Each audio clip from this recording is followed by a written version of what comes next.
Baik, assalamualaikum warahmatullahi wabarakatuh. Selamat malam, salam sejahtera untuk kita semua.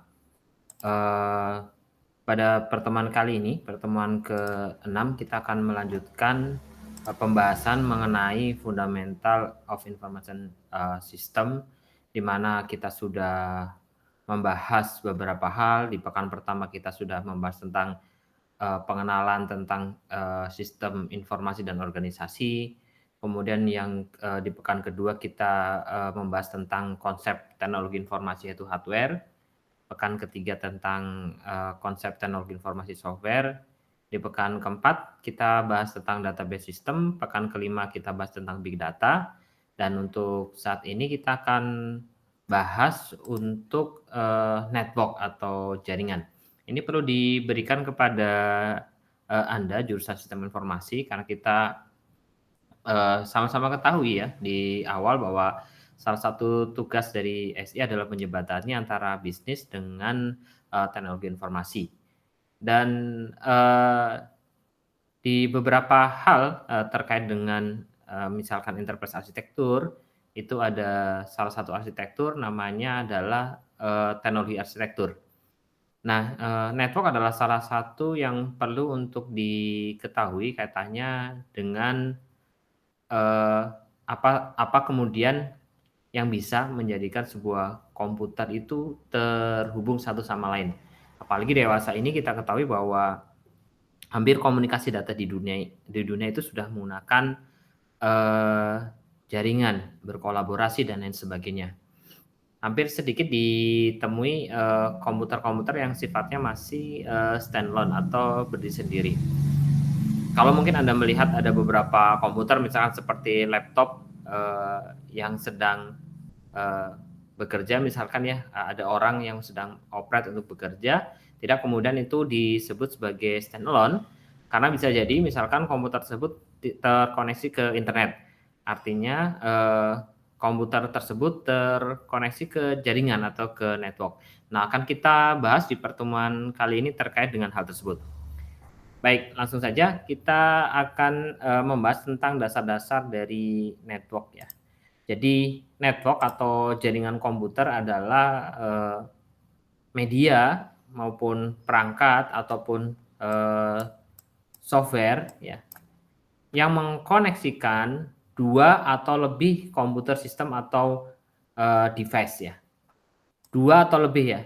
Jadi kalau satu tidak dihubungkan ya, tapi kalau lebih daripada satu, 2 ya berarti. Komunikasi itu terjalin minimal 2 hingga tak terbatas.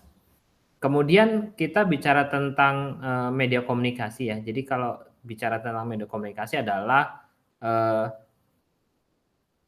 setiap material yang membawa sinyal elektronik ya untuk mendukung komunikasi antara perangkat yang mengirimkan atau menerima data. Nah, ini terkait dengan dasar-dasar dari jaringan. Oke, di dalam jaringan itu ada namanya topologi ya, topologi jaringan ya. Kalau disebut topologi adalah bentuk atau struktur dari network ya. Termasuk di dalamnya adalah penyusunan ya dari link komunikasi maupun hardware di dalam sebuah jaringan. Yang eee, yang ada saat ini ya, itu kita kenal eee, topologi ada 3. Yang pertama adalah star network, ini adalah star network atau bintang ya. Ini sering dipakai ya, di mana komputer ini akan terhubung satu sama lain melalui konsentrator ya, ini konsentrator atau hub ya. Itu adalah star network. Kemudian untuk topologi bus ya, topologi bus ini di mana semua device terkoneksi kepada backbone ya, kuncinya ada di backbone. Ini adalah jaringan backbone, kemudian si komputer dia akan terkoneksi ke backbone. Oke. Nah, kemudian mesh network atau topologi mesh ya. Topologi mesh di mana kemudian komputer terhubung satu sama lain, ya, tanpa melalui sebuah konsentrator ya. Jadi langsung komputer ke komputer. Ya. Itu dilihat dari topologinya ya. Lalu kita lihat dari tipenya ya, tipe dari jaringan. Jadi jaringan itu bisa klasifikasikan ke dalam personal area, local area, metropolitan, atau wide area network. Ya. Kalau tipe ini adalah kaitannya dengan jarak ya, jarak antara satu node atau satu komputer dengan komputer lain atau satu device ke device lainnya. Yang pertama adalah PAN atau Personal Area Network ya. Biasanya kalau PAN itu adalah wireless network yang menghubungkan antar komputer biasanya ya. Misalkan Anda dari Bluetooth Anda membuat satu PAN Personal Area Network, artinya nanti di sekitar Anda bisa terkoneksi. Kemudian ada namanya LAN. Nah, ini yang lazim digunakan, namanya Local Area Network. Jadi di dalam LAN ini dia terkoneksi komputer-komputer dalam satu area yang kecil, seperti kantor, rumah, atau beberapa lantai di dalam sebuah gedung. Ini contohnya LAN, ya, Local Area Network. Kemudian ada Metropolitan Area Network. Jadi disebut MAN ketika misalkan komputernya terkoneksi ya, tetapi masih di dalam area yang sama ya, atau mungkin masih di dalam sebuah kampus. Ya misalkan kita contohkan STIMIK Rosmala ya. Misalkan ada di kampus A, kemudian terkoneksi kampus B. Nah, itu mungkin disebutnya adalah MAN atau Metropolitan Area Network karena masih satu area ya. Kemudian ada lagi WAN atau Wide Area Network. Nah, ini kalau WAN ini dia menghubungkan geografis yang lebih luas lagi ya. Contohnya misalnya di kami ada WAN ya. Ada WAN atau Wide Area Network dari Karawang ke Bekasi, terus ke Jakarta. Kemudian ada juga yang dari Jakarta ke Singapura. Nah, itu kita sebut dengan Wide Area Network. Ciri-ciri dari tipikal atau tipe network ini adalah dia menggunakan IP private ya. Menggunakan IP private ya. Jadi bukan menggunakan IP public. Kalau misalnya menggunakan IP public mungkin sudah disebut sebagai istilahnya adalah internet. Oke. Kita lanjut. Nah, terkait dengan network ini ada yang perlu Anda ketahui. Yang pertama adalah kaitannya dengan client server system ya.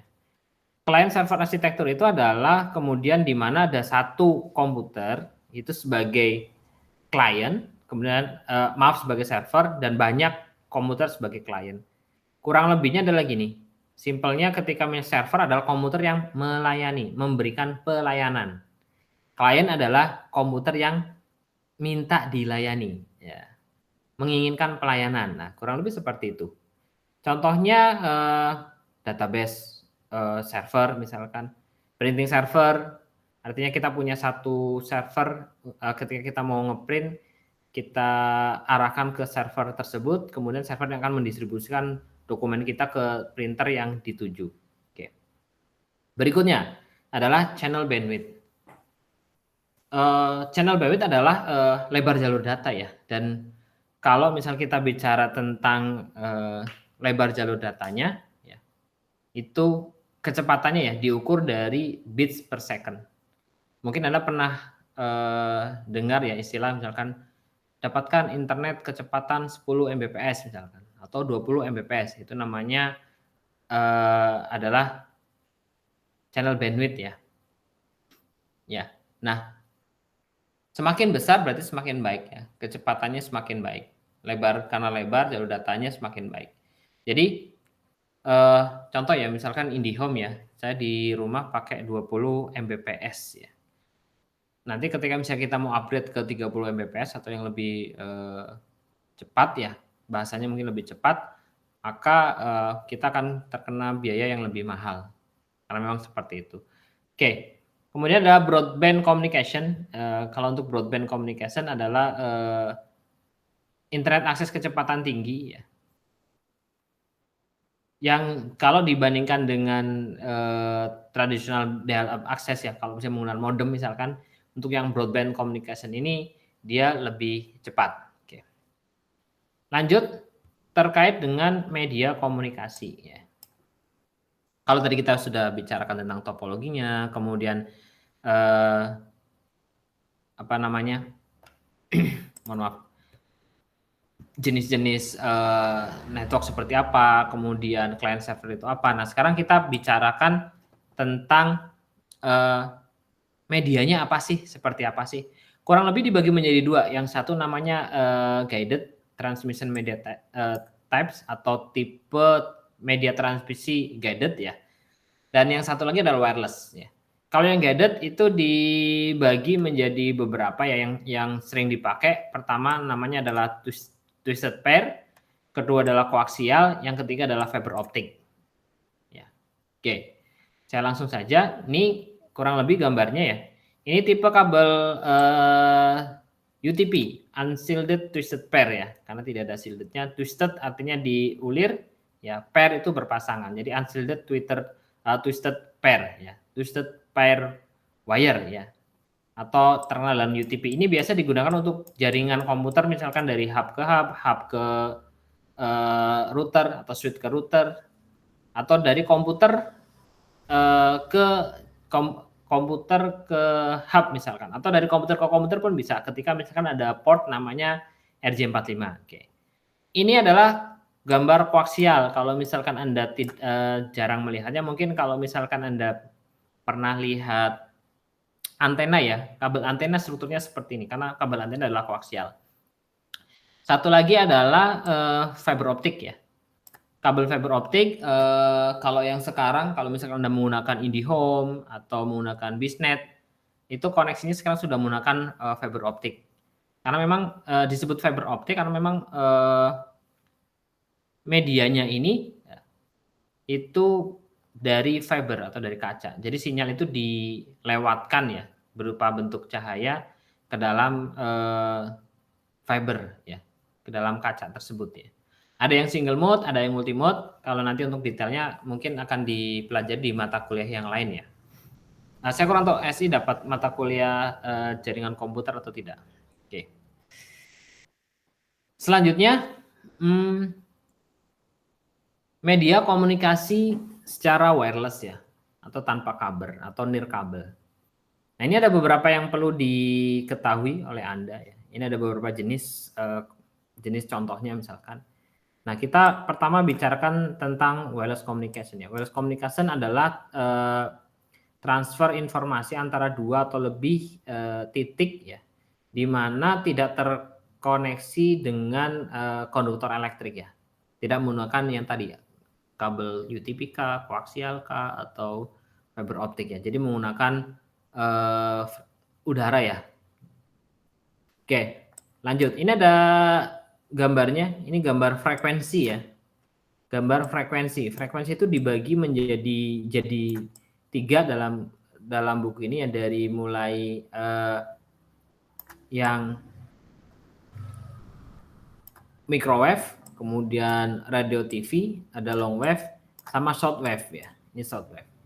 Kalau di shortwave misalkan ini ada frekuensinya, yang paling rendah mungkin ada namanya infrared misalkan ya. Infrared contohnya yang dipakai misalkan Anda pakai remote TV itu pakai wireless namanya infrared ya. Dan itu biasanya jaraknya rendah ya, menggunakan infrared. Kemudian ada untuk frekuensi tinggi itu ada untuk radio TV ya. Radio atau TV itu ada di jarak rentang antara 10⁻⁷ sampai 10⁻⁹ MHz ya. Kalau Anda lihat di sini rentangnya ada VHF, ada FM, ada VHF, ada UHF ya. FM rentangnya kecil ya, dari sekitar 80 sampai 120 ya. Ini simpelnya gini, Anda kalau misalkan dengar radio saya rasa Anda tidak akan menemukan ya radio frekuensinya 50. Contoh misalkan kalau di Karawang ada 102,3 atau berapa ya, itu radio, ada B-Radio, ada contohnya lebih aksi, kemudian ada DSK, pasti rank frekuensinya di sekitar 80 sampai mungkin ini di sekitar 120 ya. Ya. Itu komunikasi menggunakan wireless ya. Kalau untuk yang komputer di mana Pak? Di komputer adanya di microwave ya. Nanti kita ceritakan. Oke. Kita bahas satu persatu ya. Yang teknologi yang dipakai contohnya misalkan ada NFC ya. NFC ini adalah namanya Near Field Communication. Jadi dia koneksi wireless tapi short range ya. Kalau misalkan dulu pernah ada namanya TCAS ya. TCAS ya. Jadi Anda bisa bayar pakai TCAS langsung ke kasir. Contoh lainnya lagi adalah e-tol ya. E-tol ada yang menggunakan NFC atau bahkan beberapa handphone itu ada NFC-nya. Atau gelang kesehatan ya, gelang kesehatan maksudnya gelang olahraga ya. Contohnya misalnya saya sebut merek Xiaomi Mi Band itu ada NFC-nya ya. Kalau di tempat asalnya sana bisa untuk melakukan pembayaran Alipay kalau tidak salah. Kemudian Bluetooth. Nah, ini Bluetooth Anda masih sering pakai. Jadi komunikasi wireless bisa antar handphone, komputer, printer ya. Sekarang apalagi banyak ya printer yang kalau misalkan Anda ngeprint itu dari handphone langsung dikonekkan ke komputer printer wireless ya. Sehingga bisa ngeprint dari komputer atau dari handphone ya. Dari laptop atau dari handphone. Ya. Jaraknya antara 10 sampai 30 feet ya, berarti kalau 10 feet berapa ya? 0,8. Jaraknya tidak lebih dari 8 meter berarti ya. 8 sampai 24 meter ya kurang lebihnya. Oke, lanjutnya ada WiFi ya. Untuk WiFi ini medium range wireless communication technology brand owned by the WiFi Alliance ya. Jadi yang biasa kita pakai. Kemudian satellite transmission. Nah, ini satellite transmission dia mengirimkan datanya itu dari bumi kemudian ditangkap oleh satelit yang ada di luar angkasa. Nah, satelit itu di Indonesia ada satelit Palapa. Nah, itu merupakan salah satu satelit yang dipakai. Contoh komunikasinya adalah misalkan untuk televisi satelit ya, misalkan TV satelit ya. Maka untuk mendapatkan TV satelit Anda perlu parabola ya, yang ditembakkan ke angkasa ya. Nah, itu diperlukan kenapa? Karena memang jangkauannya sangat luas gitu. Ya, jangkauannya sangat luas, Indonesia sangat luas, jadi perlu adanya satelit. Kemudian ada LTE ya. LTE ini perlu Anda ketahui tentang standar komunikasi wireless ya untuk handphone ya. Terkaitnya dengan paket switching yang sekarang hampir semua handphone sudah support LTE ya. Atau mungkin Anda kenal dengan istilah 4G misalkan. Ya. 4G, LTE. Kalau misalkan Anda mendapatkan jaringan LTE maka komunikasi akan lebih kencang ya. Akses internetnya akan lebih kencang misalkan di handphone. Oke, lanjut. Nah, ini adalah contoh ya, maaf ini saya yang nah ini adalah contoh untuk satelit tadi disampaikan ya. Dari bawah kita ada nembak ke satelit yang ada di angkasa, nanti kemudian diterima lagi di stasiun pemancar. Jadi di luar angkasa. Oke, tapi mengorbit di sekitar wilayah Indonesia. Oke, ini adalah frekuensi yang tadi disimpulkan lagi ada 3 ya. Radio frekuensi ya. Dari 3 kHz sampai 300 MHz, ada microwave, kemudian ada infrared. Infrared itu dia rendah ya. Microwave itu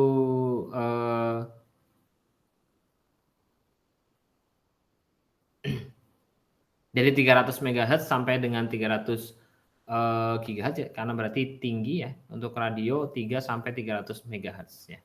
Ini tadi disimpulkan dari gambar ini. Oke. Ini ada microwave. Ya, ada microwave, kemudian ada infrared ya. Ini mulanya ini. Nah, ini ada radio.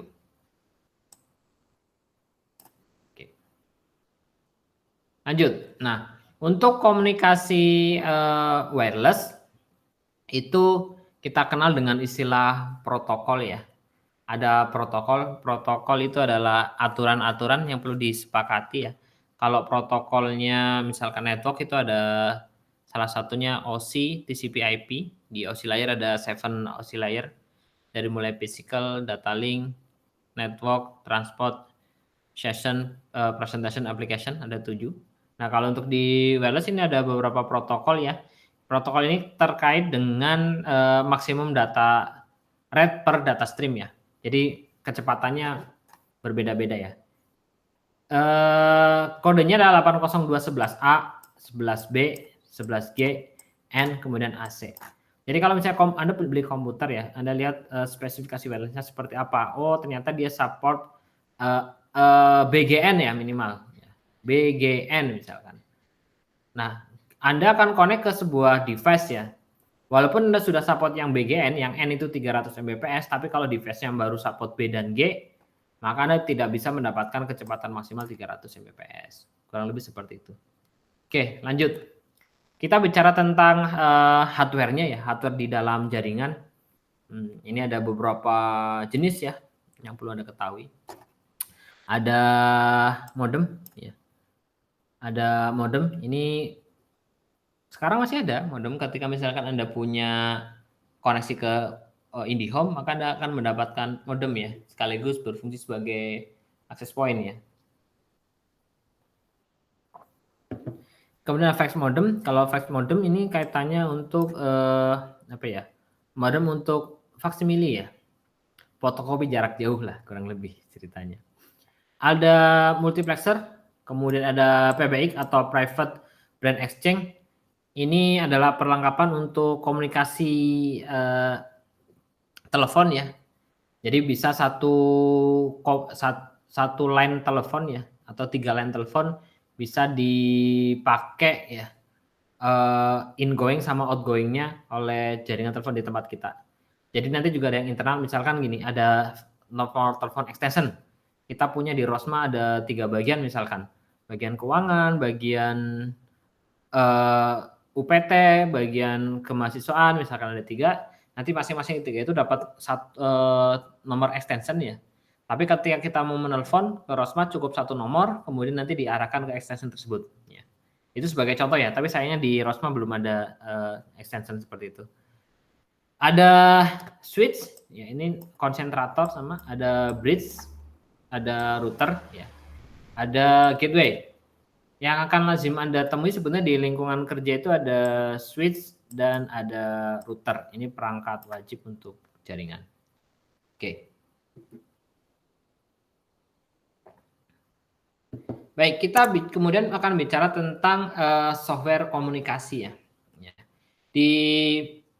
Di beberapa aplikasi network itu ada software ya untuk komunikasi. Yang pertama ada namanya network operating system ya.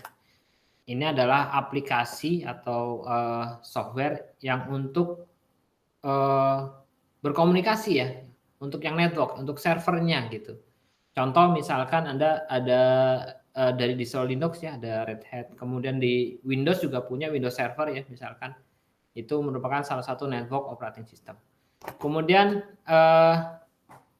Cisco juga punya, ada iOS dan lain-lain. Kemudian ada network management software. Jadi ini software yang mampu untuk memanage jaringan ya, dan memonitor ya aktivitasnya. Contoh printernya hidup atau enggak, kemudian bandwidth yang terpakai berapa dan lain-lain. Yang terkenal mungkin contohnya ada PRTG,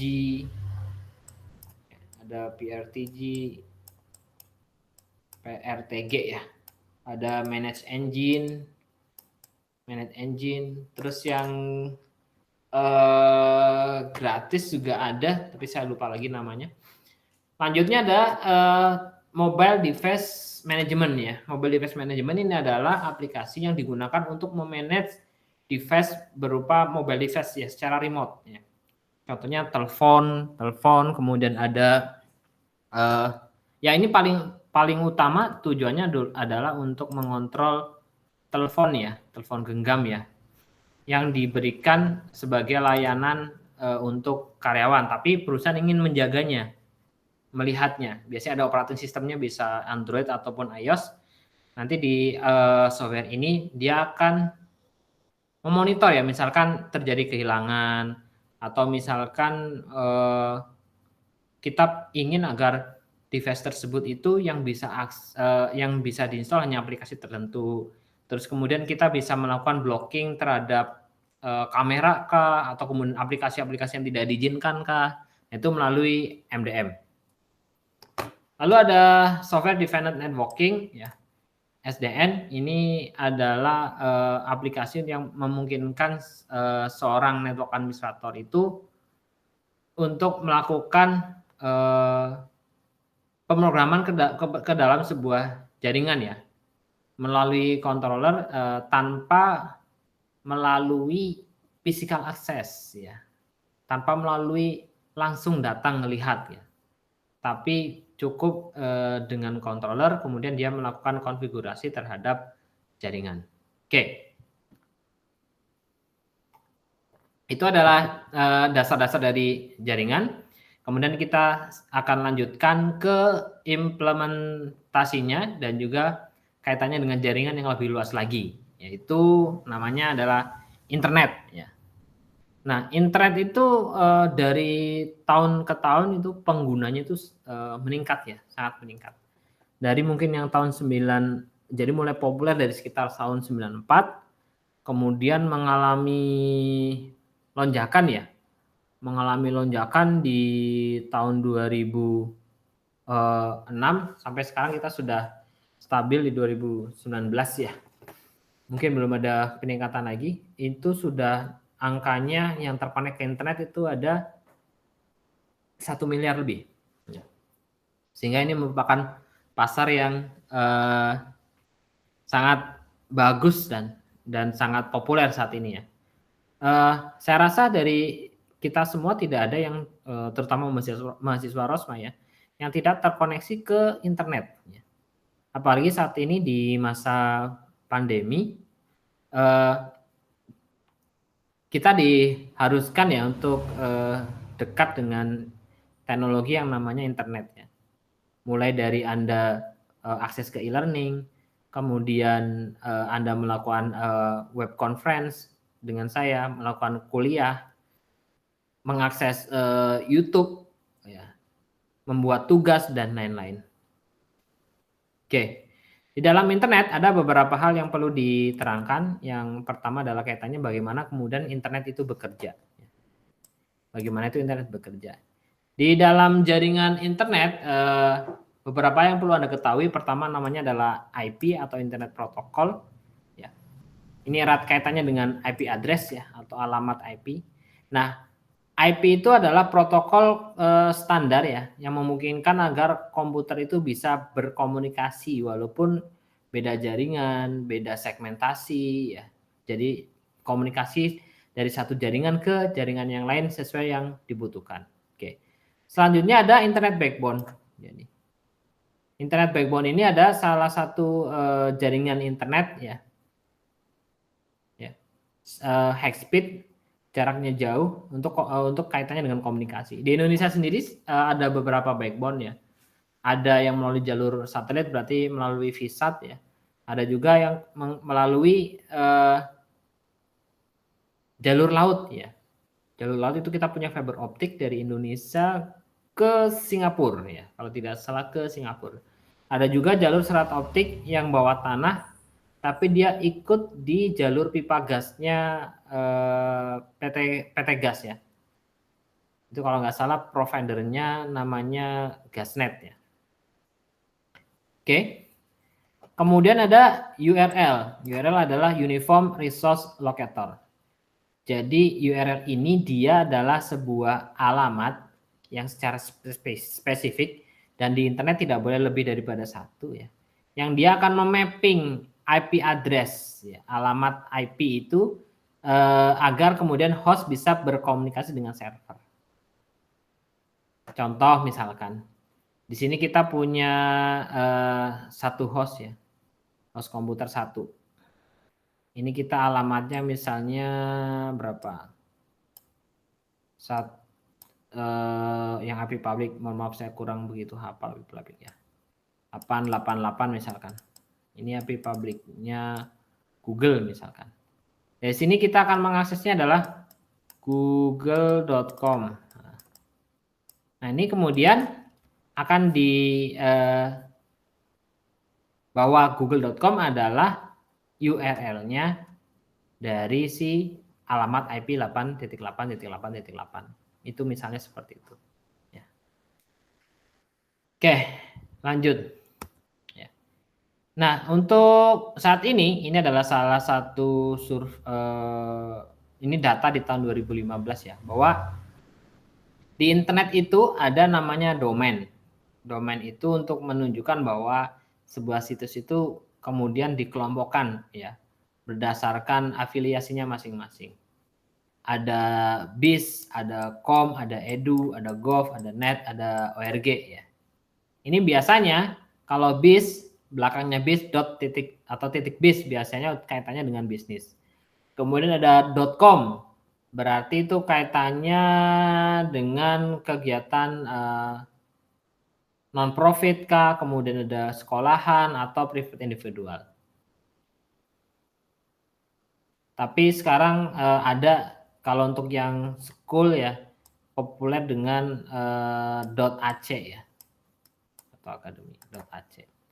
Kemudian untuk edu itu ada post secondary educational site ya untuk pembelajaran. Gov itu ada untuk situs-situs pemerintahan. Net itu networking, situs-situs networking. Kemudian org untuk non-profit organization site ya.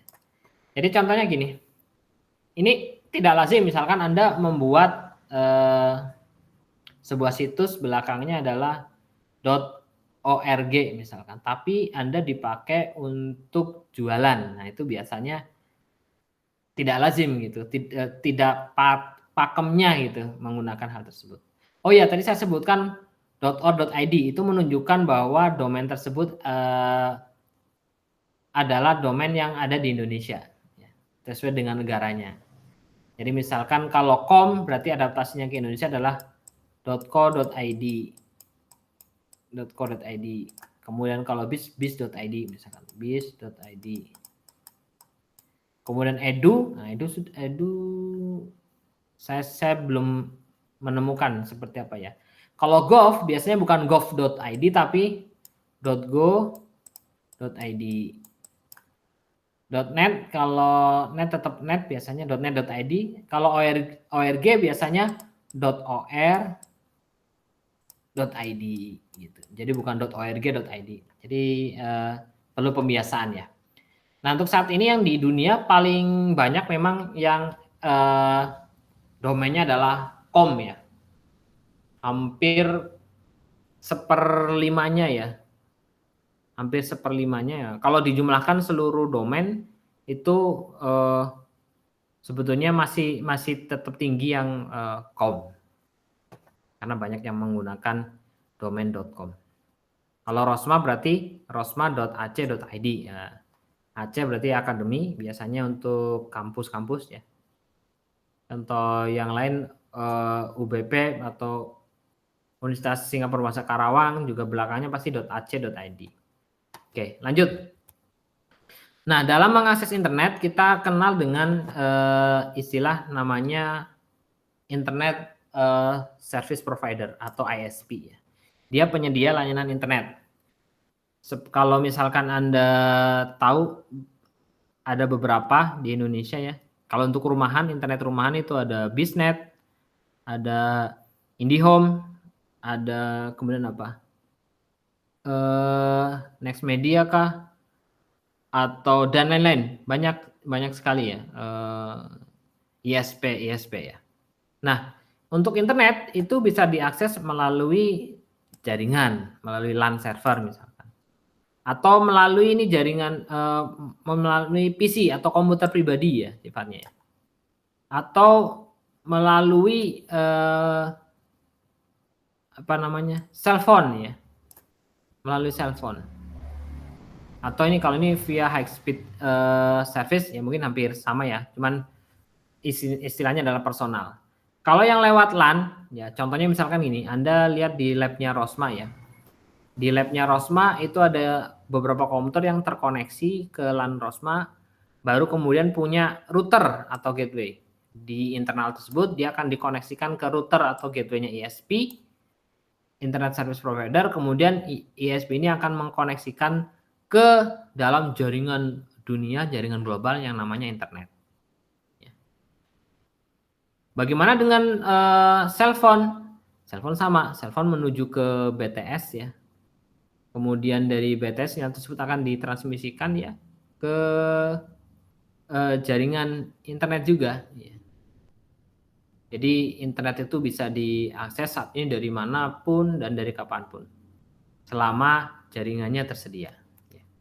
Lanjut, ini ada beberapa istilah-istilah di internet ya, yang perlu Anda ketahui. Pertama namanya hyperlink.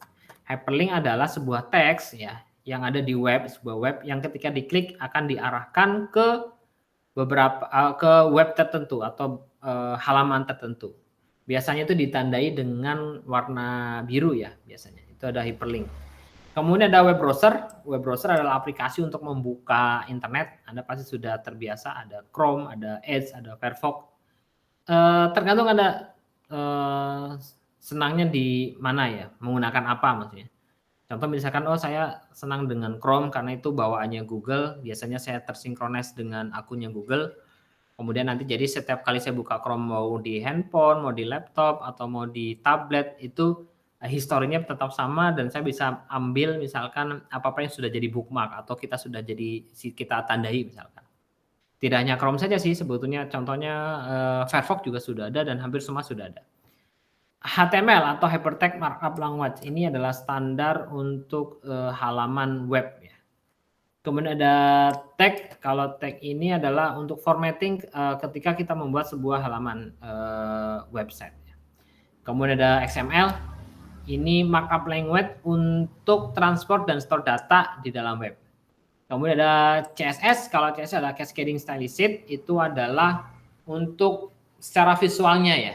Secara penggambaran visualnya. Jadi kalau bisa digambarkan, ini adalah sebuah halaman web. Halaman web itu disusun dari file HTML ditambah CSS ditambah XML. XML adalah kaitannya dengan kontennya, isinya, datanya. Untuk CSS kaitannya dengan misalkan hurufnya, warnanya, layoutnya seperti apa. Lanjut ke web programming language. Dan dalam membuat sebuah web itu yang paling sering digunakan ya, untuk yang server side itu ada JavaScript ya. Kemudian yang untuk client side itu ada ASP, ada C++, ada Perl, ada PHP ya, ini PHP yang sering dipakai oleh rekan-rekan terutama di Rosma dengan framework tertentu, ada Laravel, ada kemudian apa ya, banyak ya, CSS-nya bisa pakai Bootstrap dan lain-lain.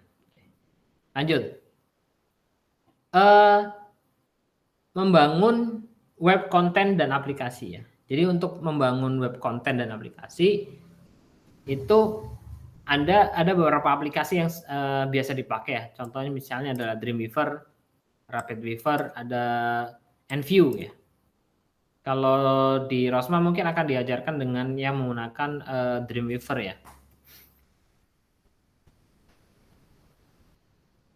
Oke, lanjut ke web service. Nah, di web service ini ada beberapa perusahaan yang menyediakan layanan terkait dengan internet. Layanan-layanan tertentu yang dimana misalkan contoh. Contohnya yang punya adalah Amazon ya. Amazon punya namanya Amazon Web Services ya, AWS.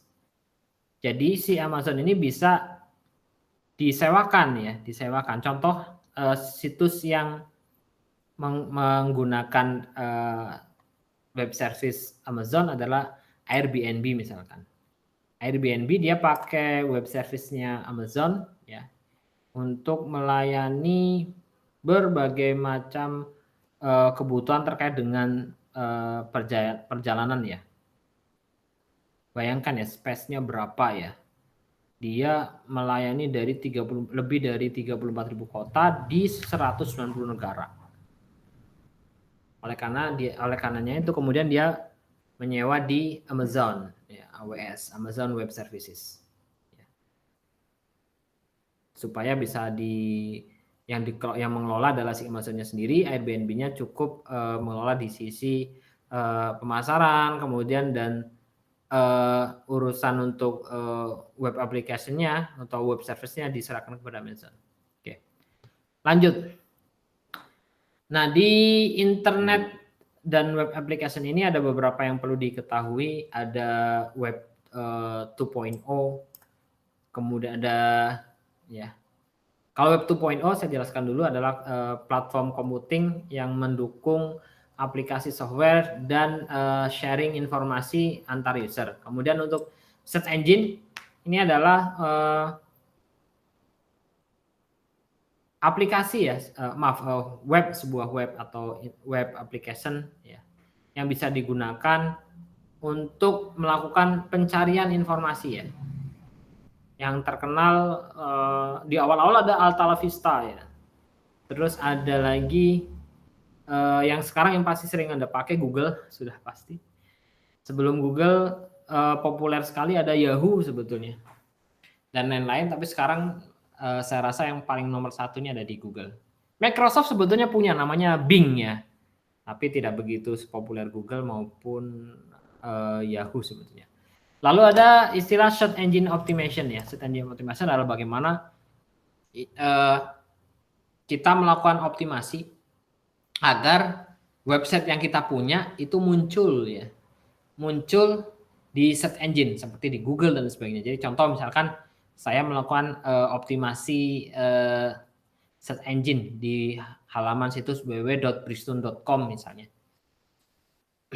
Dengan teknik-teknik tertentu, maka ketika saya mencari misalkan kata kuncinya ban berkualitas baik, nah nanti karena kita menggunakan SEO, maka dia akan muncul di pencarian paling atas. Contohnya seperti itu. Lanjut ada instant messaging ya. Saat ini sudah banyak dipakai. Ini online real-time communication antara 2 atau lebih orang ya menggunakan jaringan internet. Ada WhatsApp sekarang, kemudian ada Telegram, Line dan lain-lain. Sekarang sudah sangat populer. Weblog atau blog ya, ini adalah sebuah situs yang kaitannya adalah kita bercerita, beropini, menulis dan sebagainya. Walaupun sekarang sudah tidak sepopuler dulu lagi ya. Kalau dulu itu banyak blogger-blogger yang akhirnya terkenal ya. Contoh mungkin satu nama Raditya Dika, itu salah satu blogger dulu. Tapi kalau sekarang saya kurang mengikuti ya, apakah ada kemudian blogger-blogger yang masih eksis ya. Karena sekarang dunianya sudah mengarah ke Twitter, Instagram, kemudian apalagi sekarang TikTok ya. TikTok sekarang lebih populer. Kemudian ada podcast. Nah, ini podcast yang sedang naik daun lagi ya, podcast. Podcast ini adalah audio broadcast ya yang bisa Anda dengarkan melalui jaringan internet. Contohnya aplikasinya Spotify ya, yang sekarang pasti hampir kebanyakan dari Anda punya, namanya Spotify. Itu bisa di dalam Spotify ada layanan podcast ya. Jadi banyak sekarang podcast yang bagus di Indonesia ada. Tapi memang Anda harus selektif ya, karena ada beberapa juga podcast yang kata-katanya mungkin kurang pantas Anda dengar gitu untuk usia Anda yang masih muda misalkan, atau mengandung banyak istilah-istilah yang ya kadang kita kaget ya, kadang ada public figure yang kita lihat di TV secara kesehariannya seperti itu, tapi ternyata di podcast benar-benar lepas bahasanya juga bahasa yang mungkin kurang pantas kalau didengar ya. Itu sering terjadi. Mungkin kalau Anda lihat di YouTube, pernah Anda lihat di YouTube, di podcast lebih parah lagi ya. Tapi banyak juga kalau misalkan Anda mencari motivasi di situ ada kalau ada yang suka misalkan belajar bahasa Inggris ada dan lain-lain. Sekarang lebih populer. Kenapa? Mungkin karena kita kembali kalau tidak secara visual ya, kalau podcast kan kita mendengarkan. Jadi kalau mendengarkan itu tidak perlu dilihat ya. Jadi kita misalnya setel podcast ketika lagi masak misalkan. Setel podcast misalkan kita lagi berkendara, tapi harus hati-hati ya kalau berkendara ya. Yang sampai kita tidak bisa mendengarkan sekeliling kita dan lain sebagainya. Lalu ada konten streaming ya. Konten streaming Anda pasti populer dengan YouTube ya. Apalagi sekarang bisa live streaming ya. YouTube, Instagram punya konten streaming. Bahkan mungkin Spotify juga arah-arahnya akan ke sana gitu. Yang lain ada apa? Video.com misalkan. Ada beberapa yang merelay televisi ya, misalkan ada Mola TV, kemudian dan lain-lain. Oke. Lanjut kaitannya dengan internet dan World Wide internet dan World Wide Web ini kita perlu perkenalkan namanya intranet dan extranet ya. Nah, perbedaannya apa? Kalau internet itu usernya adalah semua orang. Tidak perlu user ID dan password kalau mau mengakses. Contoh misalnya ada akses www.yahoo.com, pasti akan keluar langsung. rosma.ac.id keluar langsung, halaman utamanya pasti keluar. Tapi kalau misalkan intranet ataupun extranet biasanya dibatasi ya. Contoh intranet itu khusus untuk pekerja saja. Kalau extranet itu bisa untuk bisnis partner. Misalkan ada istilah ini B2B ya, nanti kita belajar di e-commerce ya. B2B atau business to business. Jadi kita menyediakan sebuah situs extranet yang bisa diakses oleh perusahaan lain supaya bisa berkolaborasi. Nah, di dalam jaringan itu juga ada istilah terkenal ada istilah namanya VPN ya. Virtual Private Network ya. Virtual Private Network adalah secure connection antara dua titik di dalam internet ya. Jadi misalkan contohnya saya punya VPN, nah saya mau akses ke intranetnya perusahaan saya contohnya. Maka saya harus connect ke VPN dulu, dari VPN nanti si VPN akan mengkoneksikan ke intranet. Jadi saya pakai jaringan internet tapi mengakses intranet. Kurang lebih seperti itu. Oke, kita lanjut. Nah ini yang populer namanya sekarang adalah Internet of Things ya. Jadi Internet of Things adalah jaringan ya yang jaringan dari objek fisik ya atau thing ya yang terembed dengan sensor, prosesor, software atau network dan memiliki kemampuan konektivitas dengan network ya untuk kemudian melakukan pertukaran data ya, ataupun melakukan beberapa operasi-operasi ya artinya menggerakkan, menjalankan dan lain sebagainya. Jadi kalau misalnya dilihat IoT itu ada yang pertama ada sensor untuk ambil data ya. Kemudian datanya dikirim melalui jaringan, datanya kemudian diambil dan disimpan di dalam cloud biasanya. Kemudian bisa dikombin dengan data lain dari sistem yang lain, bisa dianalyze, kemudian bisa memberikan alert ya ke orang yang membutuhkan. Ya. Oke, simpelnya adalah seperti ini. Di Internet of Things saat ini sering dipakai ya. Jadi kita bisa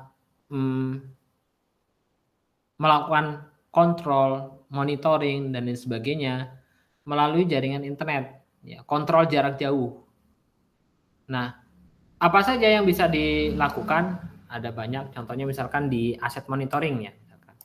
Di asset monitoring kita bisa taruh sebuah alat ya, yang kemudian si alat ini akan memberikan informasi terkait dengan aset itu ada di mana, kemudian pergerakannya bagaimana dan lain-lain. Ada construction ya. Construction menggunakan IoT ya. Berarti data itu bisa terkoneksi, misalkan sensornya itu ditaruh di crane ya misalkan. Si crane ini akan mendeteksi misalkan dia itu bergeser misalnya, bergeser ke kanan atau ke kiri, atau misalkan kemudian kemiringannya salah misalkan. Nanti di sensor itu akan memberikan informasi ke melalui jaringan internet, kemudian akan memberikan alert misalkan di handphone misalkan. Handphone si atasannya, wah ini kerennya ternyata salah nih sudutnya, harus dibenarkan. Itu contoh di konstruksi. Di agriculture ya, IoT misalkan apa? Kita bisa membuat ya, misalkan di mahasiswa Rosma juga ada yang pernah membuat untuk melihat tingkat keasaman tanah misalkan. Tingkat keasaman tanah dia pakai Arduino, kemudian dikoneksikan ke internet, dan kemudian kita bisa ambil datanya, keasaman tanahnya seberapa misalkan. Nanti butuh untuk dilakukan penyiraman atau tidak. Kemudian kalau kita lihat oh ternyata kering misalkan, oh berarti harus nambah. Contoh dari sensor itu mendeteksi bahwa ternyata kondisi tanah kurang lembab, kemudian kurang air, maka dia akan memerintahkan si sensor yang ada di pompa air untuk menyala. Jadi menyalakan pompa air secara otomatis. Ya kurang lebih seperti itu. Manufacturing atau di perusahaan-perusahaan sangat berguna sekali ya. Contoh misalkan kita taruh sensor di beberapa tempat yang sifatnya panas misalkan. Jadi kita tahu, oh ternyata di sini suhunya mencapai batas yang tidak diizinkan. Berarti harus segera dilakukan perbaikan. Itu contohnya seperti itu. Dan banyak hal lain lagi yang bisa diterapkan. Contohnya di penggunaan ini ya. Contohnya apa ya? Parkir misalnya. Layanan parkir memonitor parkirnya sisa tinggal berapa. Nah, misalkan. Ada yang di beberapa mall itu ada terlihat kan ya. Contohnya misalnya kendaraan sisa tinggal sekian gitu. Ada yang menggunakan manual ya dengan cara dihitung ya, atau menggunakan apa? Deteksi mobil yang masuk dan mobil yang keluar. Yang lain ada juga yang misalkan di setiap area parkir itu dipasang sensor. Gitu. Kemudian ada predictive maintenance atau memprediksi perawatan, retailing atau penjualan, traffic monitoring, lalu lintas ya. Jadi yang sudah menggunakan Internet of Things ya kita bisa mengontrol lalu lintas, kemudian mendeteksi misalkan, oh ternyata di sini jumlah di satu sisi misalnya ada di perempatan ya, di satu sisi jumlah kendaraannya lebih banyak. Oh berarti kalau gitu nanti lampu hijaunya yang paling lama gitu misalkan. Itu bisa diatur seperti itu. Oke. Lanjut, intinya di Internet of Things itu bisa digunakan untuk beberapa hal. Yang pertama connect dan monitor ya, mengkoneksi dan kemudian melakukan monitoring. Kemudian ada connect and react, artinya kontrol, jadi dia mengkontrol dan bereaksi ketika terjadi sesuatu. Kemudian predict dan adapt, jadi memprediksikan sesuatu, kemudian mengadaptasi terkait dengan sensor yang diterima, kemudian mengadaptasi kondisi-kondisi tertentu. Kemudian transform and explore, jadi melakukan perubahan dan melakukan explore gitu. Oke, lanjut.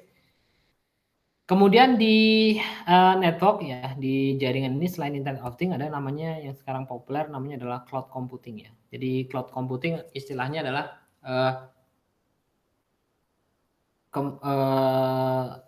segala sesuatunya saat ini adanya di awan. Simpelnya adalah tidak berada di sisi kita. Oke. Kita langsung yang pertama adalah public cloud computing ya. Public cloud computing itu ada 3 layanan utama, yaitu infrastruktur as a services, kemudian software as a services, dan platform as a services ya. Jadi kita bisa akses, contohnya misalkan saya menggunakan menggunakan handphone misalkan. Kalau yang infrastruktur as a services adalah misalkan ini. Kalau sebelumnya yang namanya server disimpan di ruangan server ya, maka ketika saya menyewa infrastruktur as a service, saya sewanya adalah adanya di cloud. Jadi yang menyediakan server di luar. Contoh tadi ada Amazon, kemudian ada Microsoft juga punya dengan platform Azure-nya dan lain-lain. Lalu ada software as a service. Jadi adalah sebuah software yang memberikan apa ya, pengalaman kaitannya dengan bisa diakses melalui web based service. Contohnya gini, Office ya, ada Office 365, ada Google, ada G Suite juga. Itu adalah software as a services.